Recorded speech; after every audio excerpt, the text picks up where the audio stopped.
యెరూషలేము విశిష్టత. యెరూషలేము గురించి మనం మాట్లాడుతున్నప్పుడు యెరూషలేముని ఫిగరేటివ్గాను లిటరల్గాను బైబిల్లో వాడడం జరిగింది. అంటే ఇప్పుడు ఉన్నటువంటి వాస్తవమైన యెరూషలేము, తర్వాత రేపు కొత్త భూమి కొత్త ఆకాశం వచ్చినప్పుడు ఒక ఫిగరేటివ్గా ఉన్నటువంటి నూతన యెరూషలేము గురించి కూడా ప్రకటన గ్రంథంలో మనకి రాయడం జరిగింది. అయితే మనం కొంచెం ఓవర్ ఎంఫసిస్ చేస్తున్నాం ఈ మధ్య క్రైస్తవులు యెరూషలేముని. అంటే హిందువులకి పుణ్యక్షేత్రాలు ఉన్నాయి, ముస్లిమ్స్కి మక్కా మస్జిద్ ఉంది, హజ్ యాత్రకు వెళ్తారు వాళ్ళు, మక్కా మదీనాలు. అలాగే క్రైస్తవులకు ఒక పుణ్యస్థలం ఉంటే బాగుంటుంది అనిపించిందేమో వ్యాపారం చేసుకోవడానికి. కాబట్టి యెరూషలేముకి ఒక ఎక్కడ లేని ప్రాశస్త్యత ఇచ్చివేసి దాన్ని అక్కడ నుంచి మట్టి తెచ్చుకోవడం, అవసరమైతే మట్టి కూడా తినడం, అక్కడ నుంచి ఆయిల్ తెచ్చుకోవడం, ఆ రాళ్ళు తెచ్చుకోవడం, వాటర్ తెచ్చుకోవడం, ఏదో గంగాజలం తెచ్చుకున్నట్టుగా, అది గర్భిణీలకి తాగిస్తే మంచి పిల్లలు పుడతారనడం, లేకపోతే పిల్లలు లేని వారికి పిల్లలు కలుగుతారని అబద్ధాలు చెప్పడం. ఒక దుర్మార్గుడు చచ్చిపోతే వాడు యేసుప్రభులో నిద్రించకపోయినా వాడి శవపేటికలో ఆ నీళ్లు పోస్తే వాడు పరలోకంకి డైరెక్ట్గా వెళ్ళిపోతాడని అడ్వర్టైజ్మెంట్లు ఇవ్వడం. ఇలాంటి దరిద్రం అంతా చేసాం మనం.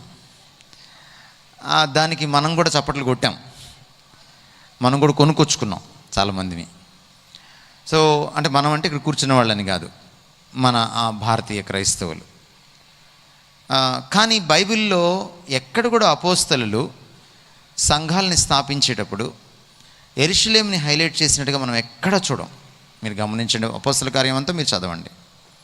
అపోస్తల కార్యాల్లో సంఘం యొక్క ఆదిమ కార్యకలాపాలన్నీ లిఖితం చేయడం జరిగింది పరిశుద్ధాత్మ దేవుడు.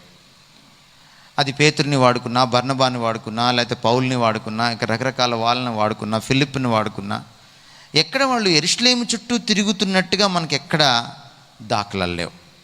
నిజానికి దేవుడు ఏం చెప్పాడంటే, మీరు ఇక్కడ సువార్త ప్రకటించి తర్వాత సమరయలు, అంటే యూదయలో తర్వాత సమరయలో ప్రకటించి భూదిగంతాల దాకా వెళ్ళిపోండి అని చెప్పాడు. యెరూషలేముని అట్టు పెట్టుకొని కూర్చోమని చెప్పలా. యేసుక్రీస్తు వారి శిష్యులు కూడా వారి బోధలో ఎక్కడ కూడా యెరూషలేము కేంద్రితంగా వాళ్ళు సువార్త పరిచర్య చేసినట్టు కానీ, ఒక సిద్ధాంతం చెప్పినట్టు కానీ, ఓ బోధ చెప్పినట్టు కానీ మీరు ఎక్కడైనా పత్రికల్లో కానీ ఎక్కడైనా చూసుకోండి. అటువంటి ప్రాశస్త్యత లేనే లేదు యెరూషలేముకి. యోహాను సువార్త 4వ అధ్యాయంలో సమరయ స్త్రీ యెరూషలేము యొక్క ప్రాముఖ్యత గురించి, ప్రశస్తత గురించి అడిగినప్పుడు ఆయన ఏమని అడిగింది? మేము ఇక్కడ ఆరాధన చేస్తాము, మీరేమో అక్కడ యెరూషలేములో ఆరాధన చేస్తారు, ఎక్కడ ఆరాధన చేయడం సబబు అని అడిగింది ఆయన్ని. మీరు యోహాను సువార్త 4వ అధ్యాయం తర్వాత రూమ్కి వెళ్ళిందో చదువుకోండి. అప్పుడు యేసుక్రీస్తు వారు చాలా అద్భుతమైన మాట చెప్పారు. ఇక్కడ కాదు, అక్కడ కాదు, అసలు స్థలానికి ప్రాముఖ్యత లేనే లేదు, ప్రశస్తత లేనే లేదు. ఒక కాలము వచ్చుచున్నది, ఆ కాలం ఇప్పుడు వచ్చే ఉన్నది. దేవుణ్ణి ఆరాధించేవాళ్ళు ఆయన ఆత్మ కనుక ఆత్మతోనూ సత్యముతోనూ ఆరాధించాలి. స్థలానికి ప్రాముఖ్యత లేదు. కానీ మనం బైబిల్ చేతిలో పట్టుకునే యెరూషలేముని పవిత్ర స్థలం అని ఈరోజు హోలీ ల్యాండ్ అని పిలుస్తున్నాం.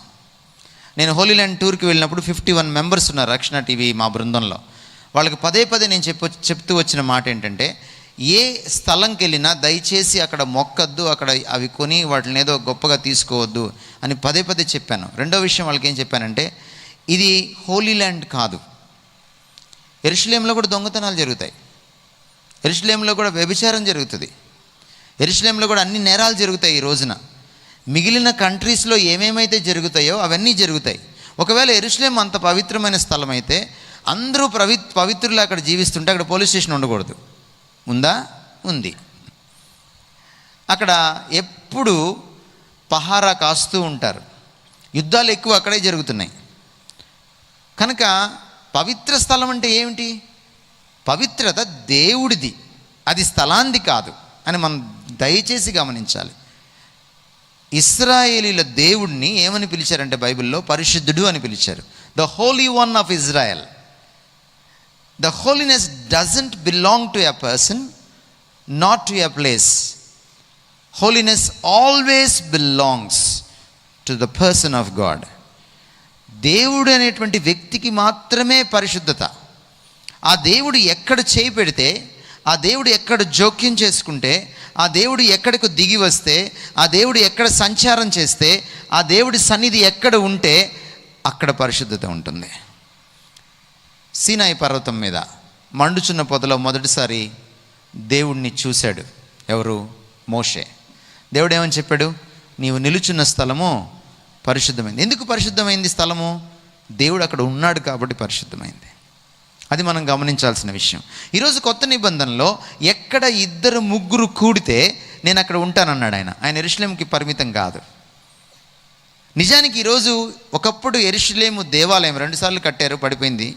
సొలొమోను కట్టాడు, తర్వాత హేరోదు కట్టాడు. సొలొమోను తర్వాత హేరోదు కట్టినప్పుడు ఇప్పుడు ఆ దేవాలయం స్థానంలో ఒక మసీదు ఉంది, ఒక అన్యుల దేవాలయం ఉంది. Please note this point. ఒకవేళ యెరూషలేము అంత పవిత్రమైంది అయితే ఇప్పుడు ఆ అన్యుల దేవాలయంలో దేవుడు జీవిస్తున్నాడని మీరు అనుకుంటున్నారా? మసీదులో దేవుడు జీవిస్తున్నాడని మీరు అనుకుంటున్నారా? సెంటిమెంట్ మాత్రమే ఇది, అంతేగాని దానికి అటువంటి ప్రశస్తత లేనే లేదు స్థలానికి అని మీరు దయచేసి గమనించాలి. అయితే ప్రకటన గ్రంథంలో వాడేటప్పుడు యెరూషలేముని, లేకపోతే పత్రికల్లో అడపాదడపా వాడినప్పుడు దాన్ని ఫిగరేటివ్గా, ఒక అలంకారప్రాయంగా, అలంకార సూచకంగా దాన్ని వాడడం జరిగింది. పాత నిబంధనలో దేవుడు తన కార్యాలన్నీ యెరూషలేము చుట్టూ ఏ విధంగా చేశాడో, కొత్త నిబంధనలో ఆయన చేసే కార్యాల గురించి మాట్లాడుతూ నూతన యెరూషలేముని దానికి సూచికగా వాడడం జరిగిందే తప్ప యెరూషలేముకు ప్రాశస్త్యత ఉంది అని అనుకోవడం పొరపాటు.